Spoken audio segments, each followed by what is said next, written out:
প্রিয় শিক্ষার্থী, আশা করি তোমরা ভালো আছো। এবার আমি যে বিষয়টা নিয়ে আলোচনা করব সেটা হচ্ছে বিয়ার-ল্যাম্বার্টস ল। এই বিয়ার-ল্যাম্বার্টস ল আসলে বইতে অনেক কঠিনভাবে দেওয়া আছে। তো আসলে যে জিনিসটা বোঝানো হয়েছে সেটা হচ্ছে A ইকুয়াল ইপসাইলন CN। তো এটা মানে হচ্ছে আমার বিয়ার-ল্যাম্বার্টস সমন্বয় সূত্রটা মানে হচ্ছে যে আমরা কি করব, শোষণ বর্ণালীর মাধ্যমে যে কোনো স্বচ্ছ মাধ্যম অথবা তরল পদার্থের ঘনমাত্রা নির্ণয় করতে পারবো, তরলের ঘনমাত্রা নির্ণয় করতে পারবো। এখন কথা হচ্ছে আমাদের বিয়ার-ল্যাম্বার্টস সূত্র বিষয়টা বোঝানো হয়েছে। এখানে আমরা শোষণ বর্ণালী A হচ্ছে অ্যাবজর্বেন্স, আর C হলো কনসেন্ট্রেশন, L হলো তোমাদের লেন্থ বা পুরুত্ব, আর এটা হলো এপসাইলন।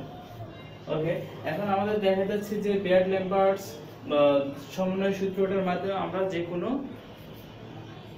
পদার্থের ঘনমাত্রা নির্ণয় করতে পারবো, যে কোনো দ্রবণের ঘনমাত্রা নির্ণয় করতে পারবো। এখন যে কোনো বলতে আমাদের যেসব দ্রবণের ঘনমাত্রা 0.01 থেকে 0.001 মোলার, সেসব দ্রবণের ঘনমাত্রা আমরা শুধু নির্ণয় করতে পারবো।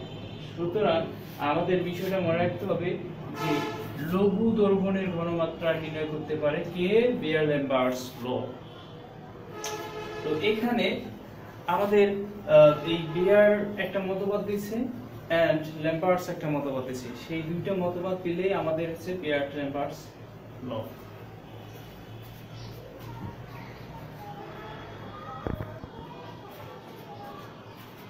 বিজ্ঞানী বিয়ার বলেছে, কি বলেছিলেন, যেটা বলেছিলেন সেটা হচ্ছে এই, যেটা বলেছে সেটা হচ্ছে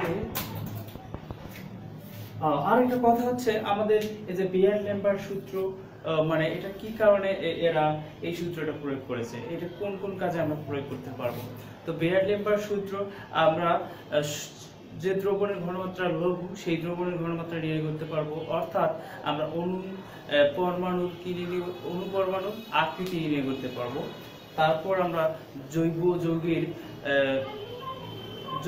পরিমাণ নির্ণয় করতে পারবো, যেমন কি বর্ণালী মাইক্রোওয়েভ বর্ণালীর মাধ্যমে অণুপরমাণুর আকৃতি আকার নির্ণয় করতে পারবো।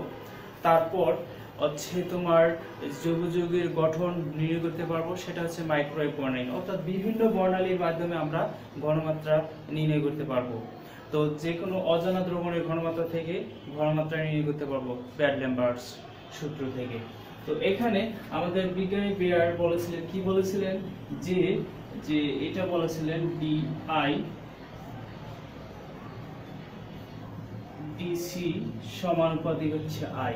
তিনি এই জিনিসটা কি বলছিলেন, তিনি বলছিলেন যে যদি এরকম, আমি মনে করো বোঝানোর ক্ষেত্রে আমি টেকনিক অবলম্বন করছি। এটা হচ্ছে মনে করো মানুষ, এটা একটা মানুষ, তারপর হচ্ছে এটা একটা মানুষ,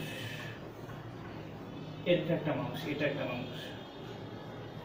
এখন এখানে আমাদের কয়টা মানুষ আছে? তিনটা মানুষ আছে, এক মানুষ, দুই, তারপরে হচ্ছে 3 নাম্বার মানুষ। এটা এরকম 3 রকমের মানুষ আছে। ওকে, তো আমাদের বিয়ার-ল্যাম্বার্টস যে জিনিসটা বলছে সেটা হচ্ছে যে যদি একবর্ণী আলোক তরঙ্গ কোন দ্রবণের মধ্যে দিয়ে প্রবাহিত করি, একবর্ণী আলোক তরঙ্গ দ্রবণের মধ্যে প্রবাহিত করি, তাহলে দ্রবণের কনসেন্ট্রেশনের সাথে আলোক তীব্রতা হ্রাসের হার ওই আলোক তীব্রতার সমানুপাতিক। তো এই জিনিসটা বুঝতে হলে অবশ্যই তোমাদেরকে আমি এই যে 3টা মানুষ লিখছি, 1, তারপর হচ্ছে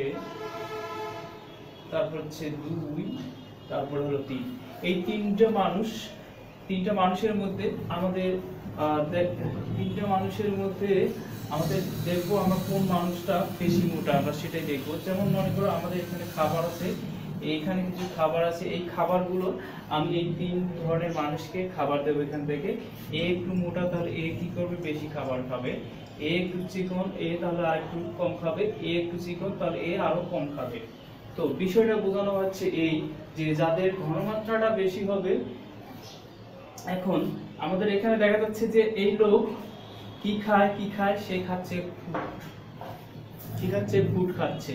তাহলে কি হারে খাচ্ছে, আমাদের মনে করো ঘনত্ব বোঝাচ্ছে, মনে করো ঘনত্ব মানে ডিসি কনসেন্ট্রেশন ঘনত্ব। তাহলে সে খাচ্ছে কি হারে, যেহেতু এখানে খায় বোঝাচ্ছে, মানে একটা হারের মাধ্যমে খায় বোঝাচ্ছে, যে খাবারটা খাচ্ছে এখান থেকে যে খাবারটা খাচ্ছে খাবারটা কি হচ্ছে কমে যাচ্ছে, কমে যাওয়ার কারণে এটাকে আমরা মাইনাস দ্বারা প্রকাশ করব।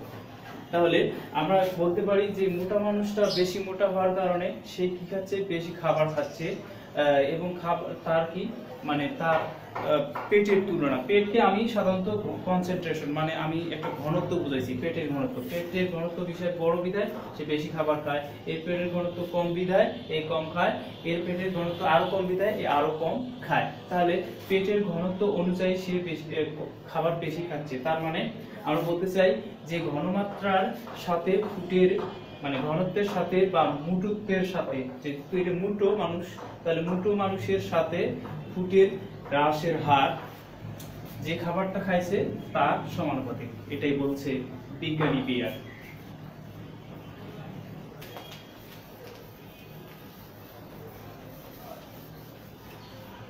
এখন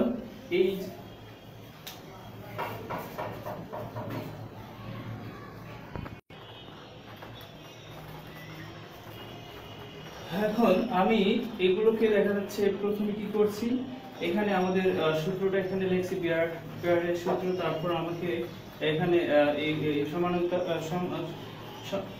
চিহ্ন উঠে গিয়ে সমান সমান দিলে কে দিতে হবে, কে দেওয়ার পর তারপর আমি দেখা যাচ্ছে যে আমি ইন্টিগ্রেশন করেছি যে সি ইকুয়াল 0 হলে, আমি ইন্টিগ্রেশন করেছি সি ইকুয়াল 0 হলে তখন আই ইকুয়াল আই নট হবে। এর মধ্যে আমি কি করেছি, আই ইকুয়াল আই নট হবে, এর মধ্যে আমি কি করেছি ইন্টিগ্রেশন করেছি। ইন্টিগ্রেশন করলে আমরা জানি যে দেখা যাচ্ছে দুইটা সেম জিনিস হলে কি আমাদের লন হচ্ছে লন এক্স, 1/x কি হয় লন x হয়, ঠিক সেরকম বোঝাচ্ছে। তার মানে হচ্ছে আমাদের লন আই, তারপরে হচ্ছে এখানে আই ইন্টিগ্রেশন যেভাবে আমরা করি সেভাবে সেম করেছি, তারপরে এখানে কে, তারপরে এটাকে আমরা ইন্টিগ্রেশন করছি, তার মানে হচ্ছে থার্ড ব্র্যাকেট দেবো এবং সি উপরে সি দেবো নিচে 0 দেবো। তারপর আমাদের এখানে হচ্ছে যেহেতু কি আছে আমাদের লন আই এর মান একবার বসাবো লন, তারপর মাইনাস হচ্ছে লন নট আই নট, তারপর হচ্ছে ইকুয়াল কে, তারপর সি মানটা এখানে সি বসাবো এবং 0 মানটা এখানে জি বসাবো, আমরা যেভাবে ইন্টিগ্রেশন করি। তো তারপর আমাদের এটা লিখেছি। এখন আমাদের কথা হচ্ছে আমরা এটাকে এইভাবে উল্টে দিলে কি মাইনাস হবে না, যে এ লন আই নট ভাগ আই, তাহলে মাইনাসটা আমাদের 9 হয়ে যাবে, ইকুয়াল হচ্ছে কে সি, কেছি, তাহলে আমাদের কেছি। এখন আমরা জানি যে লনের সাথে লগের সম্পর্ক হচ্ছে 2.303 হচ্ছে লগ, এই মানটা আমরা এখানে বসাবো। তো এই মানটা যখন এখানে বসাবো তখন হচ্ছে 2.303 log equal log I naught I equal হচ্ছে কেছি। এখন আমাদের এই মানটাকে আমরা ওই দিকে নিয়ে যাব, তো ওই দিকে নিয়ে গেলে আমরা কি পাবো, তাহলে হচ্ছে এখন আমরা ওই দিকে যদি নিয়ে যাই তাহলে আমাদের কথা হচ্ছে আমরা পাবো সোজা কথা, আমরা এখানে k1 পাবো, তাহলে আমাদের হচ্ছে লগ না, আমরা যখন লগ নিয়ে করব তখন এই কাজটা হবে, আমাদের এরকম একটা সিস্টেম হবে। তাহলে আমাদের এখানে লগ নিয়ে করলে আই নট আই ইকুয়াল আমরা পাচ্ছি যে কে ভাগ এত 303 সি আমরা পাচ্ছি।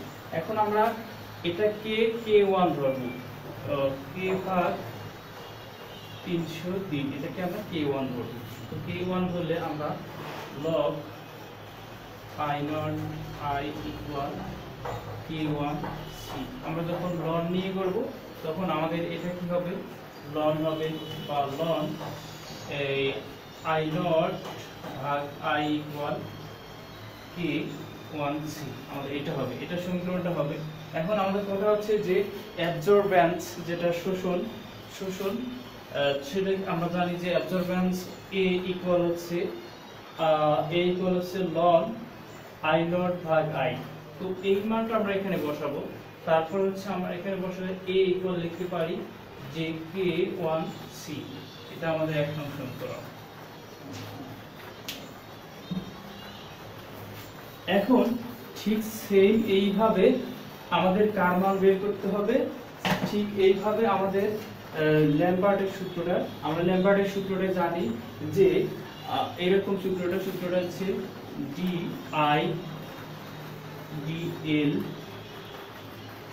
I, এটা হবে মাইনাস, অর্থাৎ কোন স্বচ্ছ মাধ্যমের মধ্যে দিয়ে এক বর্ণী আলোক তরঙ্গ প্রবাহিত করলে তাহলে ওই এক বর্ণী আলোক তরঙ্গ প্রবাহিত করে ওই স্বচ্ছ মাধ্যমের পুরুত্বের সাথে আলোক তীব্রতার হ্রাসের হার ওই আলোক তীব্রতার সমানুপাতিক। এটা হচ্ছে বিজ্ঞানী ল্যাম্বার্টের সূত্র।